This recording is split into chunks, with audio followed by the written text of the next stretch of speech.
அன்பார்ந்த சகோதர சகோதரிகளே, இயேசு கிறிஸ்து நாமத்தினால உங்களை நான் வாழ்த்துகிறேன். கடந்த வீடியோவில் நம்ம நாவை பற்றி பேசியிருந்தோம்.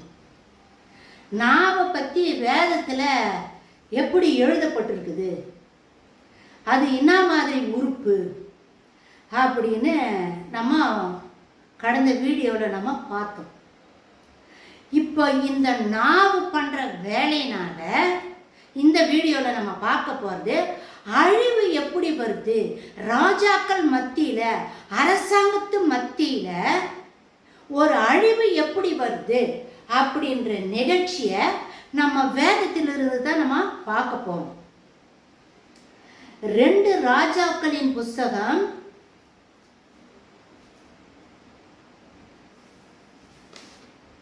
2 ராஜாக்களின் புஸ்தகம் 18வது அதிகாரம் 27, 28 2 வசனங்களை நம்ம இப்போ பார்க்கலாம். முதல்ல நான் வசனத்தை படிச்சிடுறேன். படிச்சுட்டு அதுக்கப்புறம் அதுக்கு உண்டான விளக்கம் என்னன்றதை உங்ககிட்ட நான் பேசுகிறேங்க. அதற்கு ரப்சாக்கே உங்களோடும் கூட தங்கள் மனத்தை தின்னவும் தங்கள் நீரை குடிக்கவும் அலங்கத்திலே தங்கியிருக்கிற மனுஷர் அண்டைக்கே அல்லாமல் உன் ஆண்டவன் அண்டைக்கும் உன் அண்டைக்குமா என் ஆண்டவன் இந்த வார்த்தைகளை பேச என்னை அனுப்பினார் என்று சொல்லி ரப்சாக்கே நின்று கொண்டு யூத பாஷையிலே உரத்த சத்தமாய் அசிரியா ராஜாவாகிய மகாராஜாவனுடைய வார்த்தையை கேளுங்கள் அப்படின்னு ரப்சாக்கே சொல்றான். இதெல்லாம் நடந்த நிகழ்ச்சிங்க. வேதத்துல பைபிள்ல எழுதப்பட்டு இருக்கிற எல்லா காரியமும் நடந்த நிகழ்ச்சி தான் எழுதியிருக்கிறாங்க. அதனால தான் இது வரலாற்று சம்பந்தப்பட்ட புஸ்தகம். வரலாறு, இது பொய்யெல்லாம் கிடையாது. ஸோ யூதேயா நாட்டை இஸ்ரவேலர் யூதர்கள் ஆண்டுட்டு இருக்கிறாங்க. இப்போ இருக்கிற யூதர்கள் இஸ்ரவேலர். அப்போ அசிரியான்றது சிரியா நாடு. இப்போ சிரியா நாடு, அப்போ அது அசிரியா அப்படின்னு அழைச்சிட்டாங்க. அசிரியா நாட்டை சனகரின்ற ஒரு மன்னன் ஆட்சி பண்ணிட்டு இருந்தான். அவங்ககிட்ட படைபலம் இருக்குது, குதிரைப்படை இருக்குது, தேர்ப்படை இருக்குது, ஆட்கள் எல்லாம் கூட நிறைய இருக்கிறாங்க. இந்த யூதன்கிட்ட யூத நாட்டை ஆட்சி செய்கிறவர் எசேக்கியா ராஜா. இந்த எசேக்கியா ராஜா கிட்ட அரசாங்கம் இருக்குது, படை வீரர்களும் இருக்கிறாங்க. ஆனால் குறைவான படை வீரர்கள் தான் யார்கிட்ட இருக்கிறாங்க, யூதர்கள்கிட்ட இருக்கிறாங்க. ஸோ இந்த மாதிரி இருக்கிற காலகட்டத்தில் ஒரு நாட்டில் இருக்கிற ராஜா படையெடுத்து போய் இன்னொரு நாட்டை பிடிச்சிக்குவான், சண்டை போட்டு பிடிச்சிக்குவான் அந்த நாட்டை. அதுபோல அசிரியா நாட்டை சேர்ந்த சனகிரி படையை அனுப்பி வைக்கிறான். எதை? யூதேயா நாட்டை பிடிக்கிறதுக்காக. அப்போ யூதேயா நாட்டை பிடிக்கிறதுக்கு சனகிரி படையை அனுப்புகிறான். அந்த படைக்கு தளபதி ஒருத்தர் இருக்கிறான். அந்த தளபதி பேர் தான் ரப்சாக்கே. அவன் பேர் ரப்சாக்கே.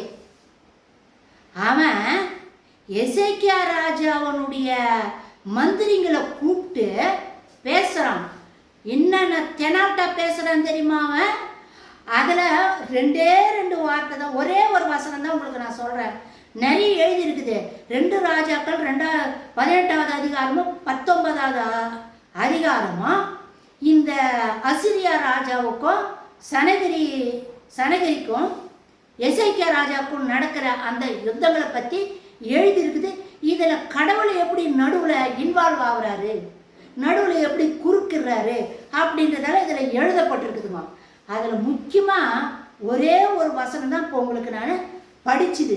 2வது முறை அந்த வார்த்தை படிக்கிறேன், கவனி என்ன வார்த்தைன்னு. அதற்கு ரப்சாக்கே என்ன சொல்கிறான் அந்த படைத்தளபதி, உங்களோடு கூட தங்கள் மலத்தை தின்னவும். உங்களோடு கூட மலம், மனிதன் கழியிறானே மலம், அந்த மலத்தை தின்னவும் தங்கள் நீரை குடிக்கவும்.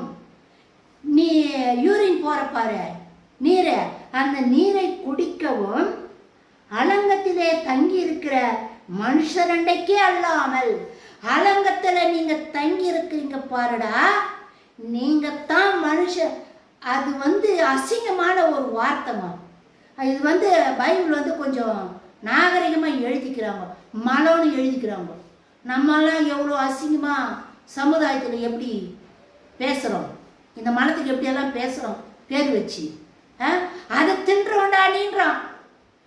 மனித மலத்தை தின்றவன் மனிதனுடைய யூரினை குடிக்கிறவன்டா நீ. அப்பேற்பட்ட ஆளுங்கிட்ட தான் மனித மலத்தை தின்ற நீங்க, மனித யூரினை குடிக்கிற நீங்க, உங்ககிட்ட தாண்டா ஏன் ராஜா என்னை அனுப்பி வச்சிருக்கிறாரு உங்ககிட்ட யுத்தம் பண்றதுக்கு. நீ என்னடா சொல்ற? நீ என்ன அப்பேற்பட்ட அப்பாட்டக்கிறா? நீ அவ்வளோ பெரிய ஆளா? உன் ராஜா என்ன? உன் ராஜாவானங்கிற கடவுள் என்ன பெரிய கடவுளா? இந்த உலகத்துல எத்தனையோ தெய்வங்கள் இருக்குதுடா. என்னுடைய ராஜா படையெடுத்து போற இடத்துல எல்லாம் ஒரு தெய்வம் கூட அவங்கள காப்பாத்தல. என் ராஜா தாண்டா வெற்றி பெற்றுன்னு வரான். அதனால நீ வணங்குற உன்னுடைய ராஜா எசேக்கியா ராஜாக்கிறான் பத்தியா, அவன் வணங்குற தெய்வம் உங்களை விடுவிப்பாரு, உங்களை பாதுகாப்பாரு அப்படின்னு உங்களுக்கு உபதேசம் பண்ணினுக்கிறான். அந்த உபதேசம் எல்லாம் உங்களை காப்பாத்தாதே. நீங்க மலத்தை தின்றவங்க, மனிதனுடைய யூரினை குடிக்கிற ஆட்களடா நீங்க அப்படின்னு ரப்சாக்கே அந்த எசேக்கியா ராஜா மந்திரிங்கிட்ட பேசுறான். நிறைய பேசுறான். நான் சுருக்கமாக உங்களுக்கு பாயிண்ட்டை மட்டும் எடுத்து காட்டுறோம். ஸோ இந்த விஷயம் அந்த மந்திரிங்க போயிட்டு ராஜா எசேக்கியா ராஜா கிட்ட சொல்கிறாங்க. எசேக்கியா ராஜாவுக்கு பயம். இவன் இவ்வளோ பெரிய லட்சக்கணக்கான ஆட்களை கொண்டு நிற்க வச்சுட்டு இருக்கிறானே, நம்ம படம் கம்மியாக இருக்குது, இவன் இப்படியெல்லாம் பேசி அனுப்பியிருக்கிறானே அப்படின்னு இந்த விண்ணப்பத்தையெல்லாம் கொண்டு போய் எசேக்கியா ராஜா ஆண்டவர் சமூகத்தில் வச்சு அழறான். எசேக்கியா ராஜா அழறாரு. ரப்சாக்கே இப்படி சொல்லி இருக்கிறான், அசிரியா ராஜா இப்படி சொல்லி அனுப்பியிருக்கிறான், இந்த வார்த்தையெல்லாம் கேளும் ஆண்டவரை. மனித மலத்தை தின்றவங்களாம், மனித யூரினை நாங்கள் குடிக்கிறவங்களாம் அப்படின்னு ரப்சாக்கே சொல்றான். உன் தேவன் உங்களை விடுவிக்க முடியும், ராஜா கிட்ட விடுதலை செய்ய முடியுமா? அப்பேற்பட்ட ராஜாடா, என் ராஜான்றதெல்லாம் சொல்றானே ஆண்டவரே அப்படின்னு எசேக்கியா ராஜா தன் குறைய இவன் சொன்ன இந்த வார்த்தையை கொண்டு போய் கடவுள் முன்னாடி வச்சு கடவுள்கிட்ட முறையிடுறாரு எசேக்கியா ராஜா. அப்போ உடனே ஆண்டவர் தீர்க்க தரிசன ஆவிய ஏசாயா என்ற தீர்க்கதரிசி மேல அவருடைய ஆவி ஊற்றி ஏசாயாவை அனுப்பி பேச வைக்கிறாரு. அப்படி பேசும்பொழுது அவன் உங்களை பிடிக்க முடியாது, உங்க தேசத்தை அழிக்க முடியாது அப்படின்னு அதுல தீர்க்க தரிசனம் நிறைய வருதுங்க. அதனால நீங்க பயப்படாதிருங்க அப்படின்னு ஏசாயா தீர்க்கதரிசி அதாவது எசேக்கியா ராஜா கிட்ட சொல்றாரு. சொன்ன பிறகு அமைதி ஆயிட்டாங்க. ஸோ கடவுள் என்ன செய்யறாரு பாருங்க, அவன் சொன்ன வார்த்தை என்ன, அந்த ரப்சாக்கே வாயில சொன்ன வார்த்தை என்ன, மலத்தை தின்றவன் நீ, யூரினை குடிக்கிறவன் நீ அப்படின்னு சொல்லிட்டான். ஆண்டவர் அவர் சாயலா தான் நம்மளை படிச்சாரு. இந்த பூமியில் இருக்கிற ஒவ்வொரு மனிதனும் கடவுளின் சாயல். மலத்தை எது தின்னும், பண்ணி தான் போய் தின்னும், மனிதன் தின்ன முடியாது. ஸோ அவன் எந்த இடத்துல வச்சு அவன் பேசுறான். அப்படி பேசுனதுனால ஆண்டவர் என்ன பண்றாரு, ஒரு தேவதூதனை அனுப்புறாரு. சரி போப்பான். தேவதூதன் வராரு. நாளை காலையில அசிரியா படை யூதேயா நாட்டை வரப்போகுது. அவங்க இந்த பக்கம் நிற்கிறாங்க அசிரியா படை, அந்த பக்கம் யூதேயா இருக்குது. யூதேயா படையோட கூட அசிரியா படை மோத போகுது. ரெடியாக்குறாங்க. காலையில் எழுந்து உடனே யுத்தத்துக்கு போனோம். ஆண்டவர் ஒரு தேவதூதன் அனுப்புனார். அந்த தேவதூதன் அந்த பாளையம் என்றது மிலிட்ரி தங்கி இருக்கிற இடம், யுத்த களம், யுத்தம் செய்யறதுக்காக நின்று இருக்கிற இடம், அதான் பாளையம் அப்படின்னு வேதத்தில் குறிப்பிட்டிருக்குதுங்க. ஸோ அந்த பாளையத்தில், அசிரியன் தங்கி இருக்கிற பாளையத்தில் அவங்க எவ்வளோ பேர் தங்கியிருந்தாங்க தெரியுமா? 1,85,000 வீரர்கள் தங்கியிருந்தாங்க அசிரியன் பாளையத்தில். அந்த பாளையத்துக்கு கடவுள் ஒரு தேவதூதன் அனுப்புனார். அந்த ஒரு தேவதூதன் போய் அந்த ஒரே ஒரு ராத்திரியில 1,85,000 வீரர்களுடைய மூச்சை புடிங்கி போட்டான். அந்த 1,85,000 பேர் செத்துட்டானுங்க. அந்தந்த இடத்துலயே செத்து கிடந்தாங்க. உடனே காலையில இவன் ரப்சா எழுந்து சனகிரி, அந்த அசிரிய ராஜா சனகிரி எல்லாரும் எழுப்புவாங்க இல்ல யுத்தத்துக்கு போறதுக்கு. எழுப்பி பார்த்தா ஒரு நாதி கிடையாது. அத்தனை பேரும் செத்துட்டு கிடக்குறான். அங்கங்க போன உழுந்து கிடக்குது. 1,85,000 பேர் ஒரே ராத்திரியில போனா ஒரு தேவதூதன். சோ இந்த சனகிரி வெக்கப்பட்டு இந்த இஸ்ரவேல் தேவனோட கூட மோத முடியாது அப்படின்னு வெக்கப்பட்டு திரும்பி போயிட்டான். அவன் நாட்டுக்கு போயிட்டான், சிரியா நாட்டுக்கு போயிட்டான். அங்க போன உடனே இந்த விஷயம் அவனுக்கு 2 ஆம்பளை பசங்க, சனகிரிக்கு 2 ஆம்பளை பசங்க. ஸோ இந்த விஷயம் தெரிஞ்ச உடனே அந்த அசிரியா நாட்டில் இருக்கிற ஒரு அவன் வணங்குற தெய்வம் என்ற ஆலயத்தில், அவன் வணங்குற கோயில்ல, அவன் தெய்வத்தினுடைய கோயிலுக்கு அவன் போய் இருக்கும்போது என்ன தோல்வி அடைஞ்சிட்டோமே. ராஜா மட்டும்தான் திரும்பி போறான், மீது ஒருத்தவங்க கூட எல்லாம் செத்துட்டான். ஸோ அந்த தெய்வத்துக்கிட்ட போய் முறையிறதுக்காக இவன் அந்த தெய்வத்துக்கிட்ட போனான் போல இருக்குது. அவனுடைய பிள்ளைங்க 2 பேரும் கத்தி எடுத்து அவனை கண்ட கண்டமா வெட்டி போட்டு ஓட்டானுங்க. செசரியாவுக்கு ஓட்டானுங்க. வேற ஒரு நாட்டுக்கு செசரியா நாட்டுக்கு ஓட்டானுங்க.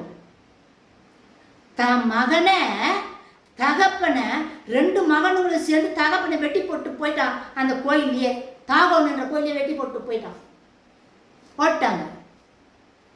எதுக்கு தெரியுமா அந்த விஷயத்தை நான் சொல்ல வரேன்? நம்ம நாக்கில் வர்ற அந்த வார்த்தைக்கு இது பாரு, இது வேதத்தில் எழுதி இருக்குது, நடந்த நிகழ்ச்சி. இதெல்லாம் நடந்தது. மனிதன் அவன் ரப்சாக்கை என்ன சொன்னா, நீங்க மலம் தின்றவங்கடா, மனிதனுடைய யூரினை குடிக்கிறவனுங்க, அதுல பச்சை எழுதி இருக்குதுங்க. நான் உங்களுக்கு இப்படி சொல்றேன், அந்த மாதிரி ஆளு நாங்க இல்ல அப்படின்னு அவன் சொல்றான். அவ்வளோ மட்டம் தட்டி பேசுறான். அடுத்தவனை, அடுத்த மந்திரியை பார்த்து, அடுத்த நாட்டு மந்திரி பார்த்து இப்படி பேசுறான். சோ அநீதி என்னைக்குமே ஜெயிக்காது. வாயிலிருந்து வந்த வார்த்தை உங்களையும் என்னையும் சர்வ லோகத்தையும் படைத்த ஆண்டவர் நம்ம தலைக்கு மேலக்கிறாரு, நம்ம கீழே இருக்கிறோம். நம்ம பேசுற ஒரு பேச்சும் அவருக்கு நல்லா தெரியும். நம்ம இருதயத்தில் இருக்கிற நினைவுகள் ஒன்னொன்னு நல்லா தெரியும். அவருக்கு மறைவான பூமியில எதுவுமே இருக்க முடியாதுங்க. தாவீது ராஜா, சங்கீதக்காரன் தாவீது ராஜா சொல்றாரு, உனக்கு மறைவான எங்க போவேன்? வானத்துல ஏறி போனாலும் நீ அங்கேயும் இருக்கிற, பூமியில தாழ்விடத்துக்கு போய் உனக்கு முன்னாடி நான் மறைஞ்சிக்கலான்னு பார்த்தாலும் அங்கேயும் நீ இருக்கிற. கடல் ஆழத்துல போய் என்னை மறைச்சிக்கலாம் அப்படின்னு பார்த்தா அங்கேயும் உன் கரம் என்னை வந்து பிடிக்குது அப்படின்னு சங்கீதக்காரன் தாவீது சொல்றாரு. கடவுளுக்கு முன்னாடி இந்த பூமியில் இருக்கிற எல்லா மனிதர்களும் வெட்ட வெளியா இருக்கிறோம். நம்ம இருதயத்தை மனுஷன் பார்க்கல, கடவுள் பார்க்கிறாரு. நீதி உள்ள நியாயாதிபதி மேல ஒருத்தர் இருக்கிறாரு, அவர் பார்த்து இருக்கிறாரு. சோ வார்த்தை, நம்ம பேசுற வார்த்தை கரெக்டா இருக்கணும். இந்த வார்த்தை மற்றவங்களை பாதிக்க கூடாதுங்க, புண்படுத்தக்கூடாது. நாசத்துக்காக, நாச வேலை செய்யறதுக்காக ஆண்டவர் நாக்க படைக்கல, ஆசீர்வதிக்கிறதுக்காகவும் உருவாக்குறதுக்காக தான் அந்த நாக்க ஆண்டவர் படைச்சிருக்கிறாரு. ஸோ நம்ம வார்த்தையினால அழிக்க கூடாதுங்க. அடுத்தவன் ராஜ்யத்தையோ, அடுத்த நாட்டையோ, அடுத்தவனுடைய ஆளுகையோ, அடுத்தவனுடைய தலைமைத்துவத்தையோ, அடுத்தவனுடைய குடும்பத்தையோ அழிக்க கூடாதுங்க. நம்ம பள்ளம் தோண்டனா அடுத்தவனை குழியில தள்ளின்னு சொல்லிட்டு பள்ளம் தோண்டனா அந்த குழியில நான் தான் விழுவேன், தோண்டனவன் தான் விழுவான். ஸோ நம்ம பேசுற வார்த்தை நம்மளையே நம்மளை குற்றப்படுத்தும். ஏன் தெரியுமா சொல்றேன்? ஏன் தெரியுமா இந்த வசனமெல்லாம் இப்போ எடுத்து இதெல்லாம் நான் சொல்றேன் அப்படின்னா, இன்னைக்கு இருக்கிற நம்ம சமுதாயத்துல, நம்ம அரசாங்கத்தின் மத்தியில வார்த்தைகள் எல்லாம் எப்படி பேசப்படுது, எப்படி வார்த்தையை வச்சு சித்தரிக்கிறாங்க. உள்ள ஒண்ணு வச்சு வெளியே ஒண்ணு பேசுறது, மற்றவன் பேரை கெடுக்கிறது, மற்றவன் உயர்ந்து போனா அவனை இழுத்து கீழே பள்ளம் தள்ளி புதைக்கிறதுக்காக பேசுற வார்த்தைகள், இதெல்லாம் நம்ம சமுதாயத்துல, நம்ம இந்தியாவில், அதுவும் விசேஷமா நம்ம தமிழ்நாட்டில் நடந்த நிகழ்ச்சிகள் நிறைய இருக்குது, நிறைய நடந்துன்னு வருது. இதுக்காக போராட்டங்களும் நடக்குது. காரணம் இந்த நாக்குல வந்த வார்த்தை. ஸோ அதுக்குத்தான் நான் பைபிள் இருந்து ஒரு வசனத்தை உங்களுக்கு இப்போ நான் சுட்டி காட்டினேன். 2 ராஜாக்கள் 18வது அதிகாரம் 27வது வசனத்தில் அந்த ரப்சாக்கே என்ற பட தளபதி அவன் இன்னும் பேசினான், அதனால அவனுக்கு இன்னும் அழிவு வந்துச்சு. 1,85,000 பேர் செத்துட்டாங்களே. ஒருத்த வாயில வந்த வார்த்தை, ஒருத்தருடைய வாயில வந்த வார்த்தையினால 1,85,000 பேர் செத்துட்டாங்களே. இன்னைக்கு நம்ம தமிழ்நாட்டில் சமுதாயத்தில், அரசியல்ல, தலைவர்கள் மத்தியில எப்படி இருக்குது வார்த்தை? அடுத்தவங்களை புண்படுத்துற மாதிரி இருக்கா? தவறு செய்யாதவன் இந்த உலகத்துல யாருமே கிடையாது. நீதிமான் யாருங்க? ஒருத்தர் கூட நீதிமான் இல்லைன்னு வேதம் தெளிவா சொல்லுது. இந்த பூமியில் இருக்கிற அத்தனை பேரும் தப்பு பண்ணவங்க தான், கெட்டவங்க, தப்பு பண்றவங்க தான். யாருமே யோகியம் கிடையாது, எல்லாரும் தப்பு பண்றவங்க தான்.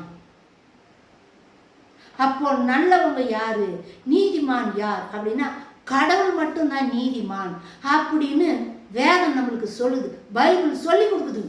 நம்ம நீதியெல்லாம், இந்த உலகத்துல இருக்கிற நீதியெல்லாம் அழுக்கான கந்த துணி.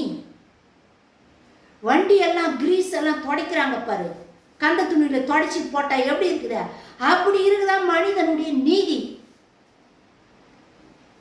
அப்ப நீதிமான் யாரும் கிடையாது, கடவுள் ஒருத்தர் தான் நீதிமான். ஸோ அதுக்காகத்தான் முக்கியமா இந்த வசனத்தை கூட பைபிள் இருந்து உங்க முன்னாடி நான் எடுத்து காட்டணும். ஸோ நம்ம வார்த்தையினால மற்றவங்களை வாழ வைக்க முடியும். நான் என்னுடைய அனுபவத்தை வச்சு தான் நான் சொல்ல முடியும். நான் பெங்களூரில் வேலை செஞ்சுட்டு இருந்தேன். ஒரு ஸ்கூலில் 7th ஸ்டாண்டர்டுக்கு கிளாஸ் டீச்சராக இருந்தேன். அப்போ ஒரு பொண்ணு அது சரியாகவே படிக்காது, சரியாக ஹோம்ஒர்க் செய்யாது, படிக்காது, எல்லாரும் கம்ப்ளைண்ட் வந்துனே இருக்குமா. ஸோ அந்த டீச்சருக்கு அவங்க பிரசவத்துக்காக 6 மாதம் லீவ் எடுத்துகிட்டு போயிட்டாங்க. அதுக்கு பதில் சப்ஸ்டியூட்டாக நான் அந்த இடத்துல வேலைக்கு போயிருக்கிறேன்.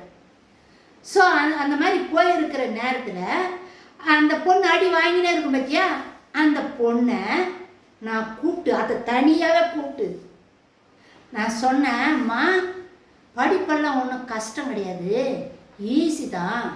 அவனுக்கு இருக்கிற மூளை தான் உனக்கும் வச்சிருக்கிறாங்க, உன்னால் முடியும். நீ நல்லா படிக்கிறாள், நீ ஏன் பயப்படுற? நீ யாருக்கும் பயப்படக்கூடாது, நீ தைரியமாயிரு. நீ நல்லா எழுதுறியே, உன் கையெழுத்தெல்லாம் நல்லா இருக்குது. அந்த பொண்ணை நான் டெய்லி கூப்பிட்டு அந்த பொண்ணுக்கிட்ட என்கரேஜ் பண்ணிக்கினே இருப்பேன். 6 மாதத்துக்குள்ளே அந்த பொண்ணு நல்லா என்னுடைய பாடத்துக்கு மட்டும் இல்லை, மற்ற பாடத்தில் மற்ற டீச்சருங்க சப்ஜெக்ட் எடுக்கிறாங்க பார்த்தியா, அதுலெல்லாம் கூட அந்த பொண்ணு நல்ல மார்க் வாங்கியிருக்குது. எதுக்கு சொல்ல வரேன்னா, என் அனுபவத்தில் எத்தனையோ பேரை தேற்றி இருக்கிறான். ரவுடி மனமாறி இருக்கிறான், கெட்டவன் தான். அவங்கிட்ட நீ போய் அன்பா பேசி, நல்ல வார்த்தைய, சாந்தமா ஒழுக்கமுள்ள வார்த்தைய, ஜீவனம் பண்ணக்கூடிய, வாழ்விக்கக்கூடிய அந்த வார்த்தைய அவங்களோடு கூட நீங்கள் போய் பேசி பாருங்க. அப்படியே என்கரேஜ் வந்த மாதிரி ஒரு மாதிரி உற்சாகம் வரும், தட்டி கொடுத்து தூக்கி விட்ட மாதிரி இருக்கும். கெட்டவன் திருடன் அவன் திருடின் தான், அவன் திருந்த மாட்டான். திருந்தவனை கெட்டவனை கூட கூப்பிட்டு வச்சு அவனுக்கு நல்ல கவுன்சிலிங் கொடுத்து நல்ல ஆலோசனை சொல்லி அவனை சமுதாயத்தில் கொண்டு எல்லாருக்கும் சமமாக நிற்க வைக்கும்போது அவனும் சூப்பராக வருவான். அந்த மாதிரி என் வாழ்க்கையில் எத்தனையோ பேர் இன்னைக்கு நாளைக்கு கூட ஃபோன் பேசுகிறாங்க. இந்த அக்கா கிட்ட பேசினா மனசுக்கு ஆறுதலாக இருக்குது. 35 வயசு பொண்ணு, கல்யாணம் ஆகி ரொம்ப நாள் ஆயிடுச்சு, அவளை நான் பார்க்கவே இல்லை. ஒரு நாள் திடீர்னு ஃபோனில் பேசுகிறாங்க, அக்கா நிம்மதியாக இருக்கா, உங்ககிட்ட பேசுறதுக்கு எனக்கு நிம்மதியாக இருக்குதுக்கா. வார்த்தை தாங்க பேசுகிறோம், நம்ம ஒன்றும் எதுவுமே கொடுக்கல, வார்த்தை.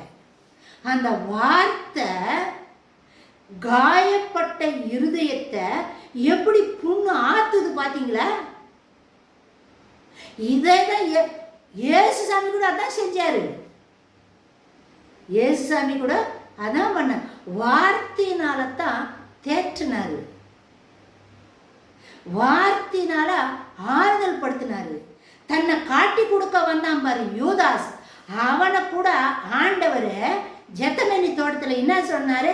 நண்பா, மனுமகனை முத்தமிட்டா காட்டி கொடுக்குற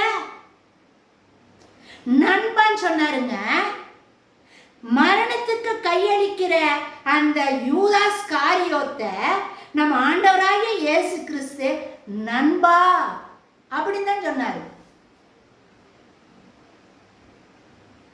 ஸோ அதுக்கு அப்புறம் தான் இவர் மரணத்துக்கு சிலுவைக்கு இவர் சிலுவையில் தண்டிக்க போகிறாங்க, சிலுவையில் இவர் மரணிக்க போகிறாருன்ற செய்தியை யூதாஸுக்கு தெரிஞ்சிட்டு உடனே, ஐயோ குற்றமற்ற ரத்தத்தை நீதிமான நான் காட்டி கொடுத்துட்டனே, அவன் மனசாட்சி அவனை விடவே இல்லை.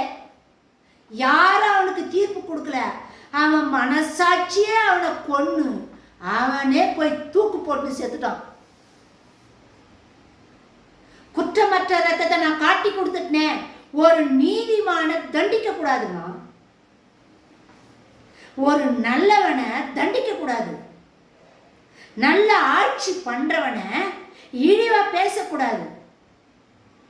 நல்லா வாழ்ந்துட்டு இருக்கிற குடும்பத்தை, சமாதானமா இருக்கிற குடும்பத்தை உள்ள நுழைஞ்சி, குட்டி சாத்தா மாதிரி உள்ள நுழைஞ்சி கலகம் வச்சு குடும்பத்தை பிரிக்க கூடாது. மனிதன் கடவுள் சாயலா தான் மனிதனை படைச்சிக்கிறாரு.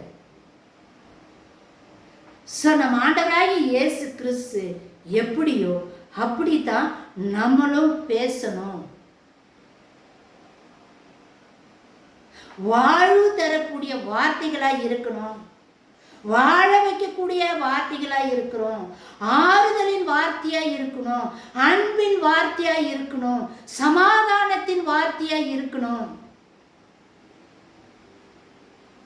ஏளனம் பண்ணி, நையாண்டி காட்டி, அவதூறு பண்ணி, கேவலப்படுத்தி, சமுதாயத்துக்கு எல்லாரும் முன்னாடியும் அசிங்கமா கேவலப்படுத்துறதெல்லாம் மனிதனுக்குரிய காரியம் இல்லை. அது யாருக்குரிய காரியம்னா சாத்தானுக்குரிய காரியம். நான் என்ன பண்ணோம்? பொல்லாங்கனுக்குள் கிடக்குது. அது அடங்காதது, அது பொல்லாதது, தீமை தான் செய்ய, சாவு உண்டு பண்ணோம் அப்படின்னு கடந்த வீடியோவில் நம்ம பார்த்தோம். ஸோ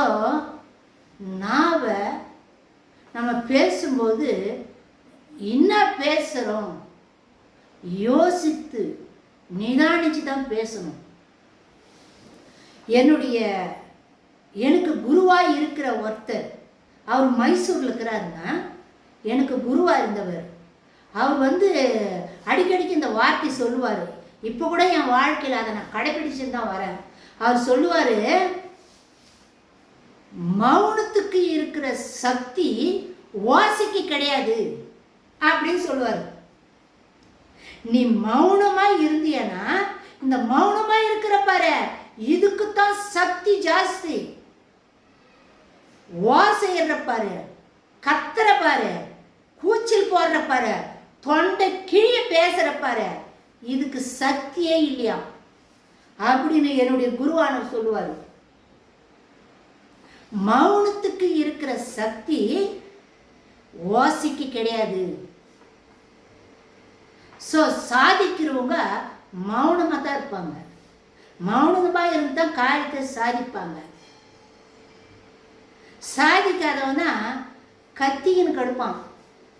அதெல்லாம் இன்னைக்கு நம்ம சமுதாயத்தில் அரசியலில் பார்க்குறோம். ஏன் இதை பேசுகிறேன்னா, மனசு பாதிக்க, எனக்கும் மனசு வேதனை தான். இப்படி சொன்னது நானும் ஒரு பெண்ணு தானே, எனக்கும் மனசு வேதனை தான்.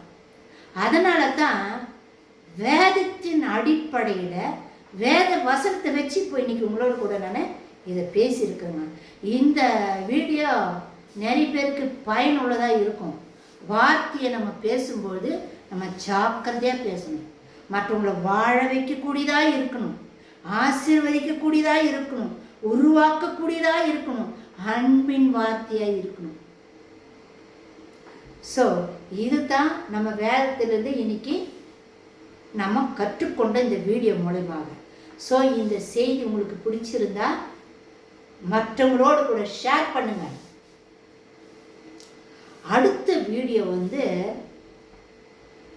ஏன்னா இந்த சமுதாயத்தில் எனக்கும் உரிமை இருக்குது பேசுறதுக்கு. ஆண்டவர் சமூகத்தில் அவருக்கும் நான் பிள்ளையாக தான் இருக்கிறேன், அவருடைய ஊழியக்காரியாகவும் இருக்கிறேன் நான். ஸோ அந்த தைரியத்தில்